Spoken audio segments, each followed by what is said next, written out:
Here. Absolutely. So now that we've called to order the December 5th Finance Committee meeting of the Marin Wildfire Prevention Authority, starting with roll call, Director Goins. Bruce, could you, now that we have the recording going, can you indicate you're here? Well, he is, just for the record, Director Goins is here present. Here. There you go. And Director Multitasking. problem, sir. Director Finn. Here. Director Burke. Here. And Member Schwartz. Here. Member Weber. Here. And Chair Kurtz. Here, thank you. All right, any adjustments to the agenda? No? All right, at this time, we'll open up time for public expression. Public is welcome to address the Finance Committee at this time on matters not on the agenda that are within the jurisdiction of the committee. Please be advised that pursuant to Government Code Section 5495.4.2, the committee is not permitted to discuss or take action on any matter not on the agenda. Comments may be no longer than 3 minutes and should be respectful to the community. Please silence your cell phones during the meeting and mute your microphone when not reporting out. Do you have any public comment? Sorry about that. Just stating for the record, I did not call his name, but Director Rodoni, President Rodoni of the MWPA is not present for this meeting. And now if there are any members of the public wishing to speak on items not currently on the agenda, please raise your hand in the reactions. Otherwise, if you're joining us by phone, please press *9 to raise your hand and *6 to deliver your comment. And I do have a hand raised. It looks like that is Member Macaulay, and I will go ahead and unmute him so he can speak.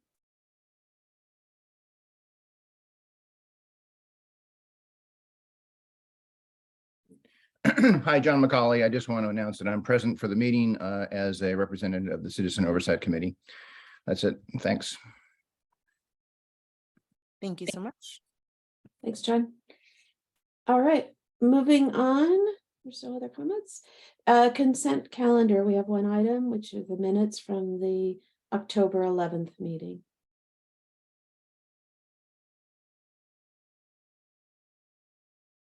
There's no questions. I'll move to approve. Second. Okay. Do we need to have one for public comment on that? Yeah. Any comments from the public regarding the consent calendar? If there are any members of the public here with us at this time who would like to speak on the consent calendar, please raise your hand in the reactions or press *9 to raise your hand if you're joining us by phone. And Madam Chair, we do not have any hands for public comment. Okay. We had a first and second. And roll call, please. Thank you very much. And President Rodoni is not present, starting with Director Goins. Aye. Director Burke. Aye. Director Finn. Aye. Member Weber. Aye. Member Schwartz. Aye. And Chair Kurtz. Aye. That passes. Thank you. All right, handing it over to Executive Officer Brown. Good morning, everybody. Obviously, fire weather has been affected it sort of positive with the rain that we have been seeing. I do know that much of our work is continuing as far as evac route clearing, Greater Ross Valley Shaded Fuel Break, and other projects like that, dependent upon the slope. If the slope is too steep, then we have to take a break so that we don't impact any erosion. And then we're also County Fire is working with Marin Water to look for an appropriate window of dry period to do that VMP up on Ridgecrest. As you guys may remember, December is just is a very busy month for the MWPA meeting wise. We did cancel the executive committee meeting last week due to a lack of agenda items. But that'll change coming in January. Today, we have our finance committee meeting. Wednesday, we have the first advisory technical committee meeting of the planning cycle for the 23-24 work plan. The COC has combined their November and December meetings, so they will be meeting Wednesday night.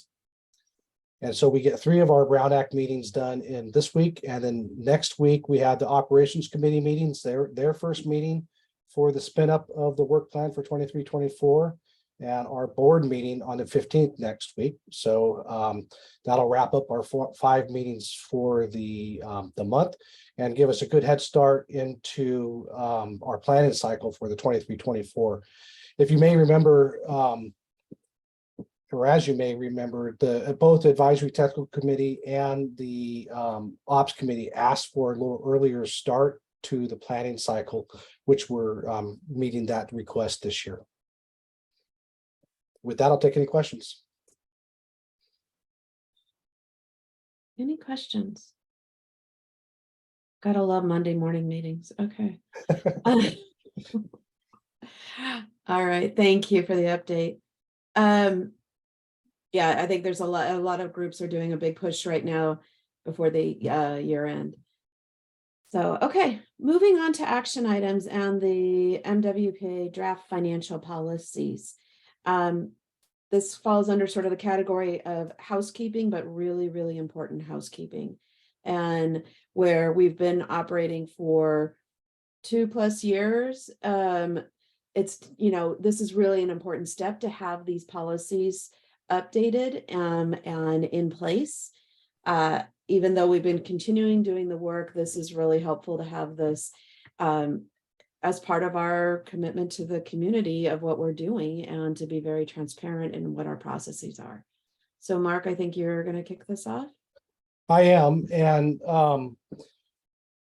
before we get going, I was going to seek your guidance on, since we are really going to be digging into 4 different policies, would you like to stop for discussion after each of the policy items rather than go through all 4?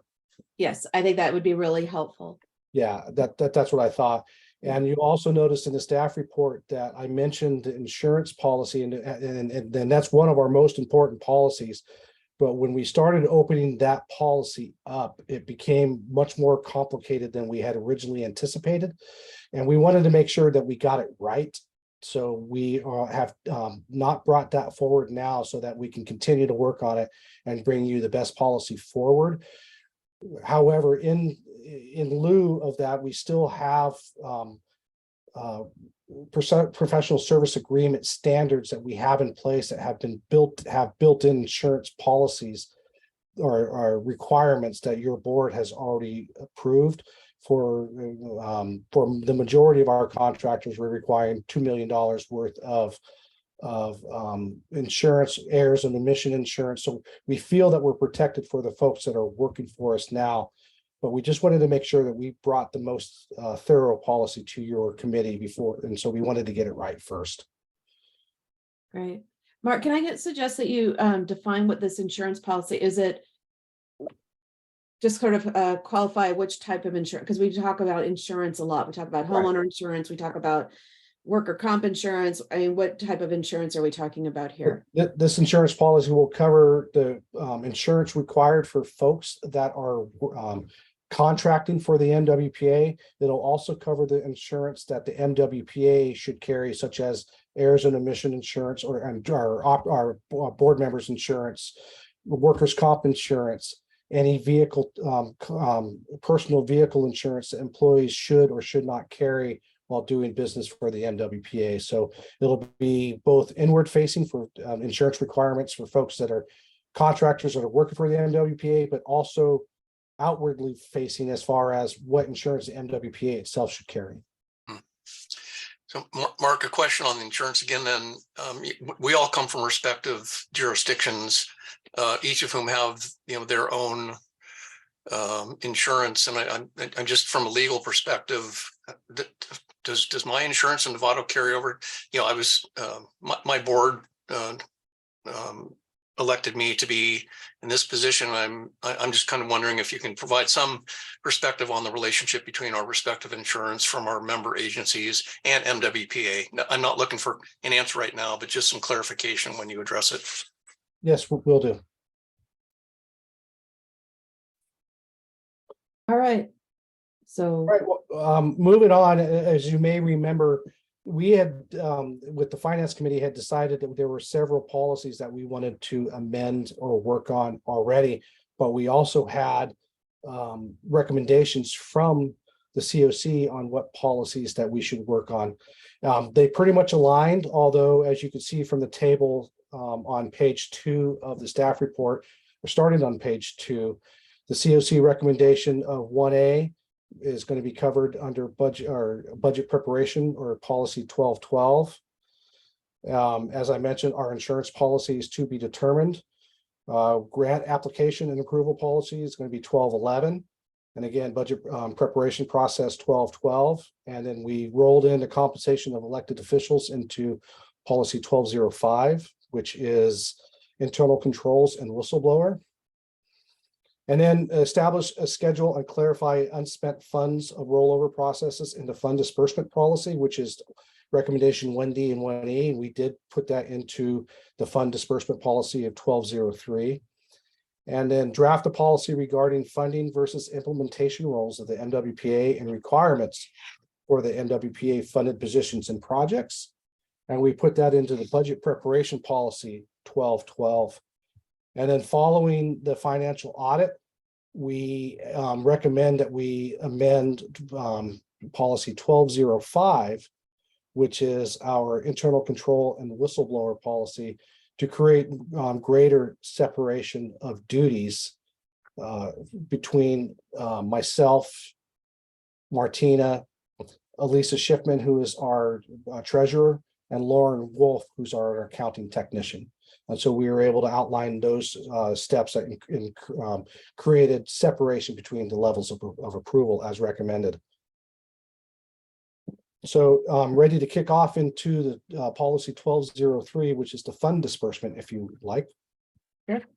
And in that policy, well, you'll see the aspects of it that were amended, since that was already an approved policy. The aspects that were amended were highlighted. You'll see that we changed the dates of the distribution for the dispensable space and local prevention funds just because of the time lag that's created from receiving the funds from the county, and then for us to be able to turn around and push out the checks. That follows the timeline that we've been able to meet. You also see that we defined the reporting requirements for member agencies and the timing of the reporting of defensible space and local prevention funds. And the COC had requested a quarterly update for this, but when we put together the task force that included financial staff from our member agencies, members of the advisory technical committee, and members of the operations committee, they felt that they were unable to reach that quarterly deadline, and that an annual reporting was what they could achieve, and that we've asked for that to be by August 30 or September 30th, so that we can make sure that we get that information to the COC to start working on their project for the annual report fairly early. And we will also ask for a verbal update at our January meetings from the operations committee of how things are going so far. We also defined the process for them to report and utilize the unspent defensible space and local prevention funds, primarily showing that it is a reserved fund for that type of work. The task force felt that it was better to reserve, classify it as reserved rather than take a wild guess of what they might use it for in the future, because some entities have such a small amount for their local prevention, they may take 2 or 3 years worth of funding and put it into one project. Within the work plan portal, Ann has worked with our developer to create a budget change process for these local projects. And then that'll generate a staff report that'll come into our board of directors meetings for approval. And then we just needed to clean up some of the some of the CEQA language to be more representative of how we've been following the CEQA and budgeting process. And with that, I'll take any questions on policy 1203, the fund disbursement policy. Any questions, Tom? You're on mute. You're still on mute.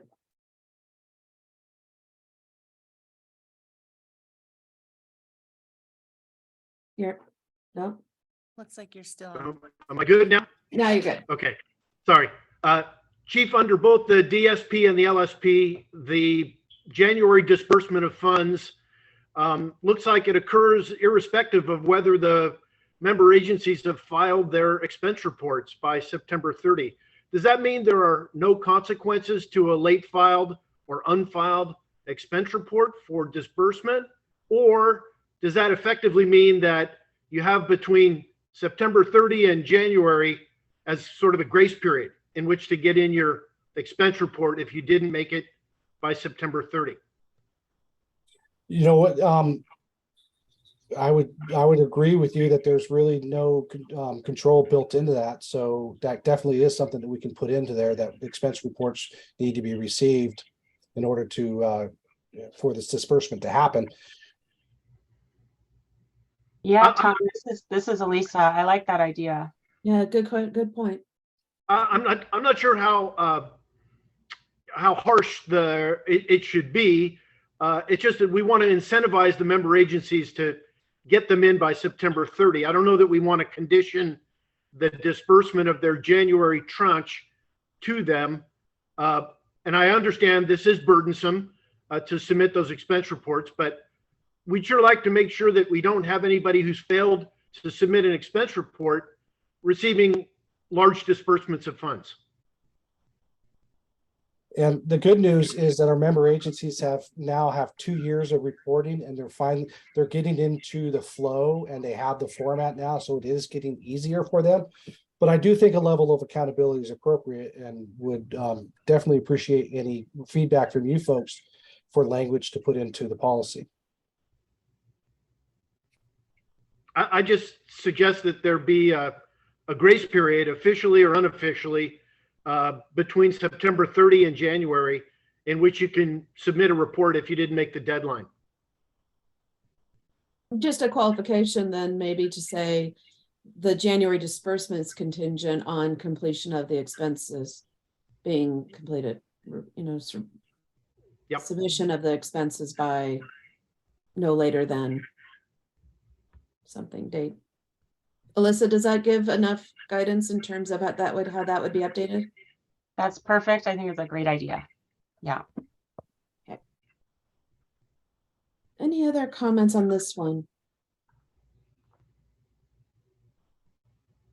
And again, the policies, I think we've been actually doing a lot of this. It's really now just formalizing it in writing. So anyone could come back and look at this and see what the process has been and should be. Mark, is that correct in terms of there's no other real surprises to anyone on this? No, in fact, this is already an approved policy. We just amended some of the language. All right. Not that we can't ask questions going forward, but let's move on to the next one. So this is the internal control and whistleblower. And so this is where we establish different levels of segregation and responsibilities for accounting procedures. We also updated the payroll reports and transactions due to now that we have additional employees, and then we wanted to increase the accountability of timekeeping. And then we added the policy for that there would be no compensation for elected officials. I had thought that was actually built into the JPA language and bylaws, but when I dug through those, neither in the JPA or the tax ordinance or the bylaws did I find anything that stipulated that. I know that was an intent or definitely an accepted belief, but now we have it in policy. And if you would like, I could dig a little bit deeper into the separation of responsibilities if you would like me to. No, I think that's pretty clear. Is there anyone having questions about how the reason and the point of doing that separation of responsibilities? Yeah, I think we understand that. Thank you. Okay. Okay. Any questions on this one? Or thoughts or concerns? Pretty straightforward. Thank you. Okay. Then the grants policy is brand new, so you won't see any highlighting on that at all, since it is very new from the beginning. And it just established procedures for applying for grants that have greater than a $50,000 match. And it, if it is a greater than $50,000 match, we would come to the board with a request to apply for that match or apply for that grant, cognizant of the fact that we would have a match to meet. And then we would go through the pro forma steps that are listed in the policy with that report.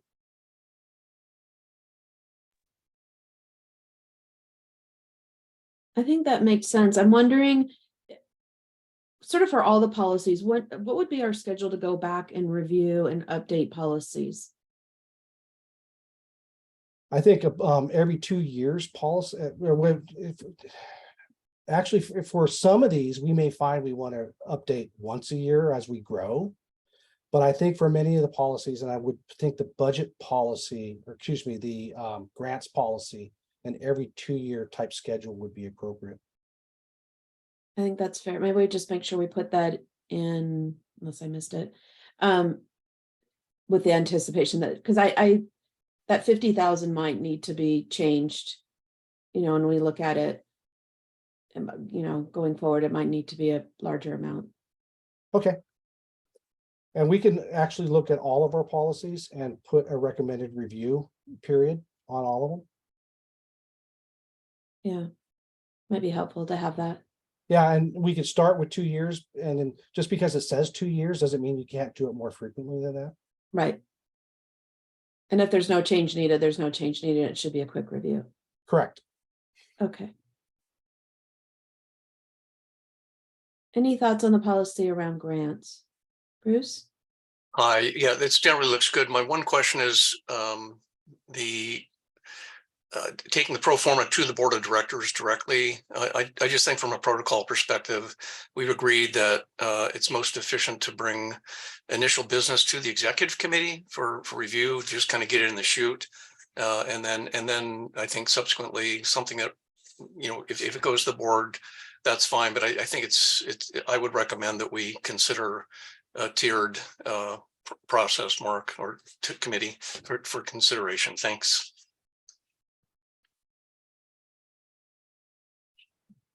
Any thoughts to that approach? Mark, how many grants potentially? I mean, are we talking about 5 to 10, 10 to 20 a year? Because there's so many grants that seem to be out there that this becomes definitely a full-time, if not more, for many people in terms of grant management. So in the last fiscal year, we applied for 2 grants.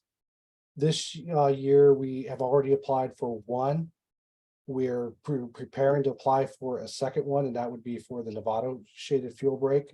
And then apply is a broad term, but we're working with our one-time partners for a block grant. So there's 3 right there. I think as we mature, the 5 to 10 per fiscal year is probably a fair number.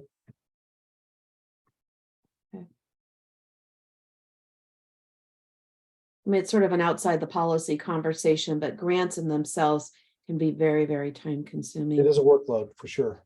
Yeah. So I think we need to just keep track of that we might need to say no to some grants, just in terms of timing and process, but this is how we get more funding support, which makes sense. Okay, any other questions or thoughts around? Again, to the staffing issue, Rachel, and I have a lot of experience with grants. And we really haven't talked about this, Mark. Organizationally, a grants manager is that currently our previous Grizzly Corps fellow? Yeah, she's in an extra higher position as a grant specialist now. Okay, and so that she has her full-time duties are grants management. Correct. Okay, record keeping, finance, reporting. She's also working on our resident grant program on one half, and on the other half, she's doing all the financial tracking for the Greater Ross Valley Shaded Fuel Break grant that we received from CAL FIRE. Oh, okay. Yeah, I just want to be clear. It's as Rachel stated, grants management is first, it's critical that you do everything absolutely cross the T's and dot the I's. You don't want any clawbacks, but so good. So you feel from a staffing perspective, as Rachel was kind of mentioning, that we're in good standing, I guess, organizationally. Currently we are. Okay, well, you'll keep us posted. Yes. Great. Okay. Steve? I have a question for Mark. The universe of grant dispensers, is it finite, or does staff discover them as the year goes on and tries to fit within the deadlines that are discovered? I'm just curious, based on the experience to date, whether we know the grant source entities are well defined and we pursue them on a regular basis. So I'm just trying to get some education. You bet. And there are some really well-known grant sources. CAL FIRE is probably the grant source that the county of Marin has used the most in regard to vegetation management. Then the assistance to firefighting grants or other FEMA grant programs are an option. We've also applied for a U.S. Forest Service grant. So the U.S. Forest Service is opening up their grant program. Even if you don't have a forest within your jurisdiction, you're still eligible to apply. And then there are also private foundations such as the Moore Foundation that we can reach out and apply to grants. In fact, we've had recent conversations with them.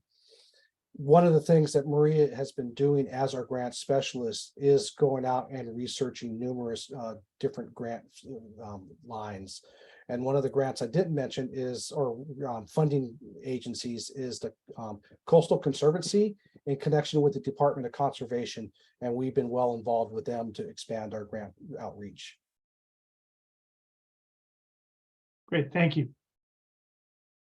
Okay, so on this one, I think the only changes in the policy section about submitted to or first review by exec and then to the board of directors. Is that correct? And to add a 2-year refresh on it. Great. All right. Thank you. Any other questions on that one? Updates? Moving on.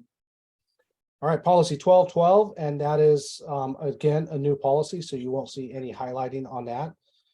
We started off with definitions, and while it's an obvious definition, some agencies use different fiscal years, so we have the definition for the fiscal year. One of the recommendations from the COC was to define what our budget, actually what the definition of our budget is. So digging into the Measure C language and the JPA language, our budget is a plan for expenditures for the proceeds of Measure C. So that's what sets the ratios of 60%, 20%, and 20%. Local prevention, we took that, are the core local and defensible space definitions we took straight out of the JPA language, so no surprises there. And then one of the pieces of the JPA language says that we can't exceed 10% of each funding area for administrative costs. However, the JPA language said it was up to the board to define what administrative costs were. So we went through several different policies of different agencies and entities, and also researched what the difference is between administrative costs and operational costs. And staff offers this list for administrative costs and operational costs for your review. One of the recommendations from the COC was to define the limits of our funding role when the MWPA is in a funding role, and what the member agencies need to adhere to for when we are providing funding. And then when we're in the implementation role, what that means. And then again, from the COC, a recommendation of defining what allowable costs are for projects, whether they are individuals that are part of a project or the actual project themselves. And as you can see in the language, some of our projects will have collateral positive effects outside of the wildfire prevention arena.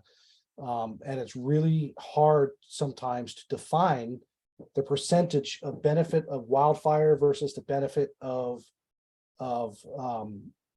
non-wildfire. And if we can find a cost share that makes sense, we should explore the cost share. The emergency preparedness coordinator that the MWPA funds 40% of that position is an example of that, where we identified approximately 40% of that work would be wildfire related, 60% would be non-wildfire related, so that cities and towns came up with the additional 60%. But other areas where it might be harder to identify that benefit is, I'll use notification systems as an example. It's really hard to identify or to predict how much is it going to be used for a wildfire versus how much is it going to be used for other emergencies. And so in a case like that, we wanted to give the board of directors the ability to approve that project in full. And then you see the timeline for the elements of basic preparation, fairly self-explanatory. And it kind of lays out also a schedule for the finance committee. And really March, April, May, and October would be the key months for finance committee meetings, obviously with the possibility of adding some specifically for any further policy reviews that we may have or any special items. Great. Any questions regarding this? Yes. Bruce? Mhm. Yeah. So the one question that I have is in the under administrative cost you identify professional services such as legal, and my question is, if let's say we get a letter from an environmental organization and it requires legal for a proposed project, and we have to commission Remy Moose and Manley, $10,000 or $5 or whatever to review it and respond and provide a response. I would hold that from my perspective, it's related to the operational side, not the administrative side. So I would like some clarification, Mark, on interpretation of operational versus administrative for legal costs associated with implementation of our work plan. Yeah, and that's a great question, and it has come up before, and specifically it could get in regard to if we got into a large litigation for a specific project. I wasn't really able to find any areas where they were operationally charged in other budgets, but I would really like to lean on Dan and his experience for this type of situation. So could I just clarify the question? So it's how to, so if an expense comes through, a legal expense, for example, it comes through related to a specific project, should it go against the project or go against administration? Yeah, that's accurate, Rachel. Thank you. I guess my reaction is, since Mark threw the ball to me, the board elected to hire a law firm that's not capable of handling those questions. But had you have chosen a different law firm, they would be capable of doing that.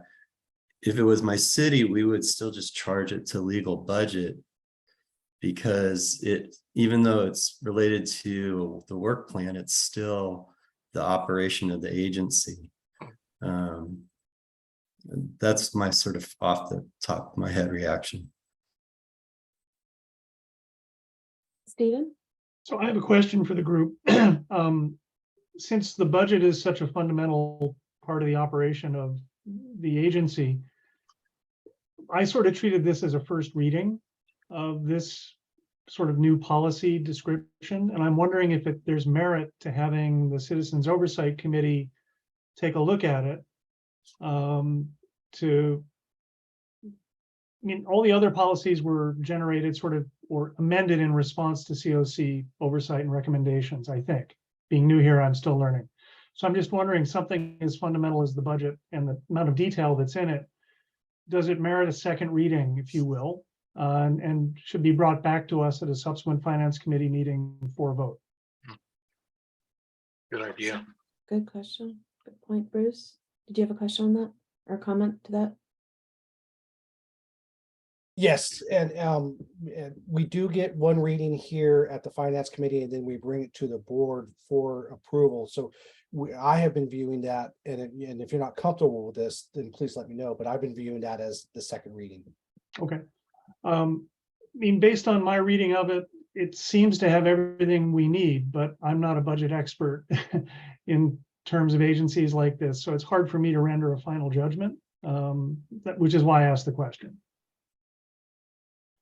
Well, I think we definitely need eyes on it, and I think we will have eyes on it. I think the process of this is the first review from the Finance Committee, and then it would come back to the full board for additional feedback and questions. So these are all available out through the agenda publicly now. So I hope that others, and we'll be opening it up for public comment shortly, if others have feedback. Now, this policy, the 1212, is just for budget preparation. So it's really how, not necessarily recording.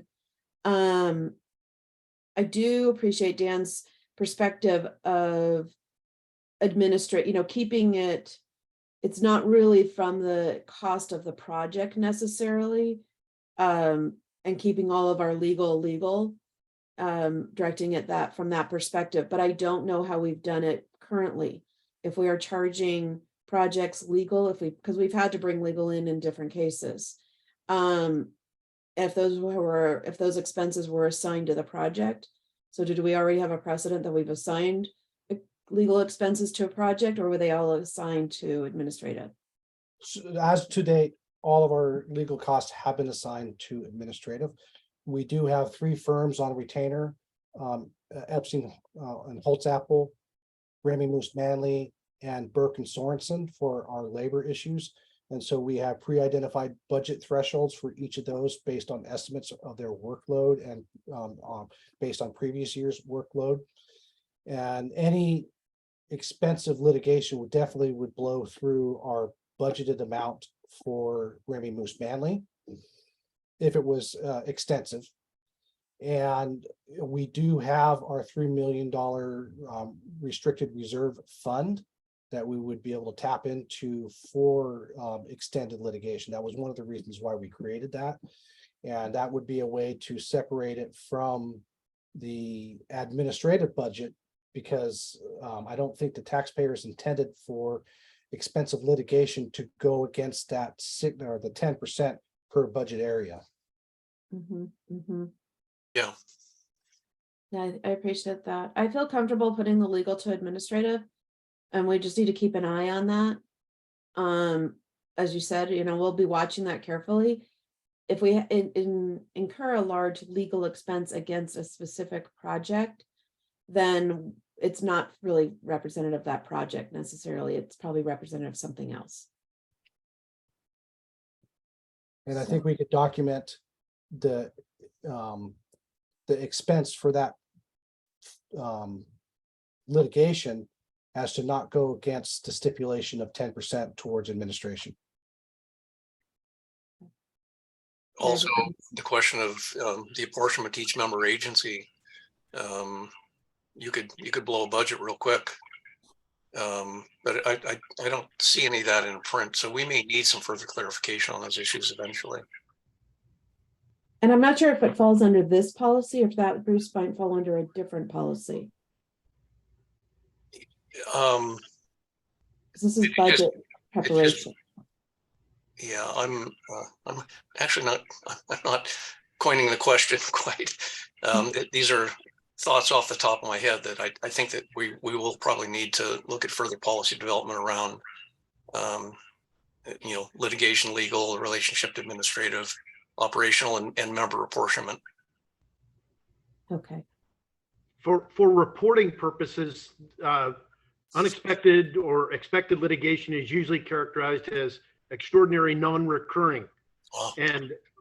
And that's how we might be able to craft a policy around that eventually. Glad you're here, Tom. Yep, that's helpful. Thank you. That is very helpful. Under the administrative though, can you throw in conferences? If you're listing some of the items, I think conferences is one that we just want to keep an eye on as well. Under administrative. Yep. You got it. I'll put it right after subscriptions. Okay, thank you. All right, any other questions? I think the big one here is looking at the calendar and making sure that, because that will drive a lot of the activity. February, March, April, May, almost every month, but there's a couple months there that. And my recommendation for the March, April, May, and October would be the Tuesday, the week prior to the board meeting. So that gives us plenty of time to digest what occurred at the finance committee meeting and to include it in the board packet for the next week. So that would be the Tuesday for the finance meeting? Yep. The week prior to the board meeting. Check on the timing because it might conflict with supervisors meeting.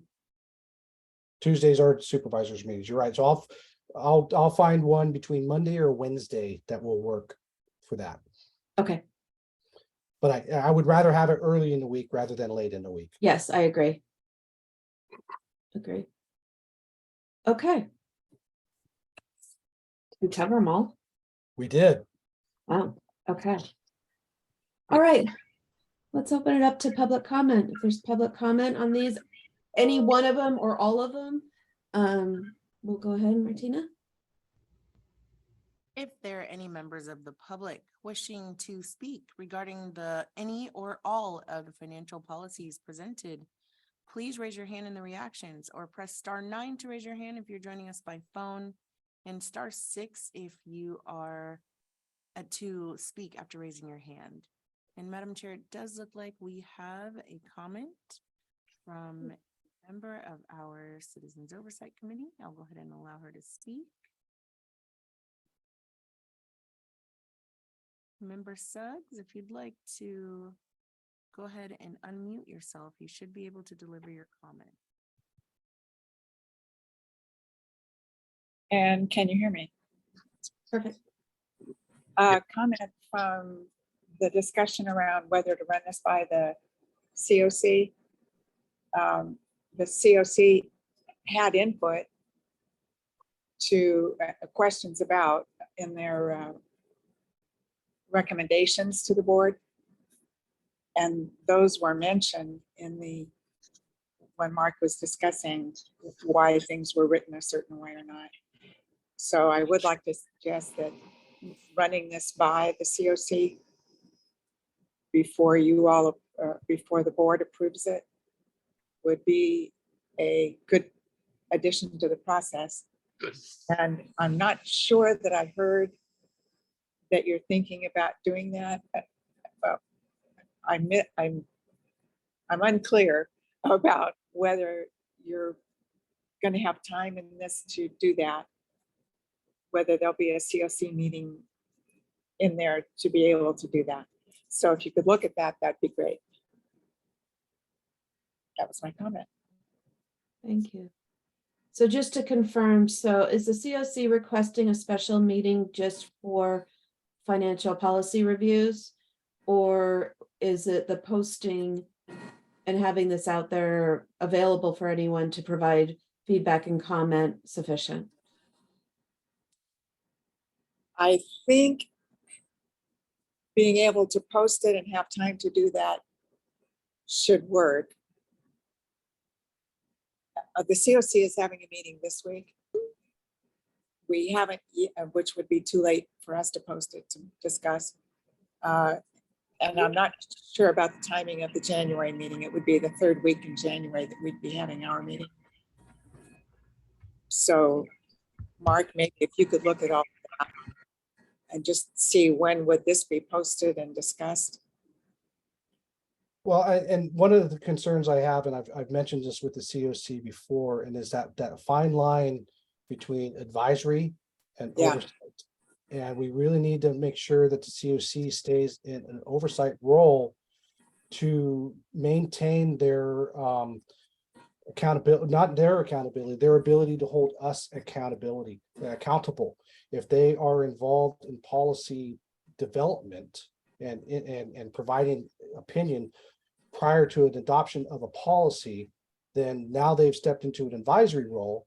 And it's hard to say that you're holding people accountable through oversight if you're also in an advisory role. Good point. Thank you. Yes. Okay. So So just to confirm and to close that loop. So I can't remember where the conversation came up. So these policies were amended in many cases based on the initial feedback from the COC's audit and from our audit. And so if something has been missed as part of that, I guess that feedback's appreciated, but I mean, other than that, these policies are posted in public and available for review by anybody at this point. Correct.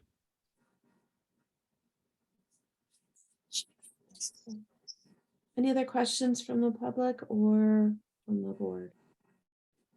No members of the public wishing to speak on policies, please raise your hand in the reactions or press *9 to raise your hand if you are joining us by phone. And Chair Kurtz, it does not appear that we have any additional comments from attendees. Okay, very good. Back to the committee. Anybody else? Any other thoughts, comments? Thank you for doing this. This is really, I know it's tedious work to update the policies, but so important. And a big part of what we're doing so that we have something to go back to look at in terms of what did we say and what do we do. And I think the good thing about these policies is we need to go back. I think a 2-year review process is helpful and they'll be updated as we need to. So I appreciate everyone's time and effort to pull these together. Thank you. And one note I may add, Rachel, is that we will be developing many more policies, administrative and human resource policies. However, we won't bring those back to the finance committee. We'll bring those for first review to the exec committee. But as we amend other financial policies, that will be coming to this committee. Okay. All right. Do we need an action on these? The action was for you guys to provide feedback to us and then so that we can get this approved by the board of directors. And it usually is nice to have the consent of the finance committee saying to the board, we recommend that you approve these. Okay. Do we have that from committee? Yes, Yes. I'm seeing lots of nodding heads. Yeah. All right, great. I think the committee fully supports the policies as they've been drafted and look forward to sharing them with the whole board. Thank you. Okay, moving on. Committee member requests for future agenda items. Aside from more policies, anything else? Okay, not seeing any. All right, so with that, appreciate everyone's time today for the budget reviews, and not really budget reviews, but policy reviews for the finance committee, and we will go ahead and adjourn. Thank you all. Have a great holiday season. Thank We'll One see you down. in December in person, hopefully. Yes. Forward to it.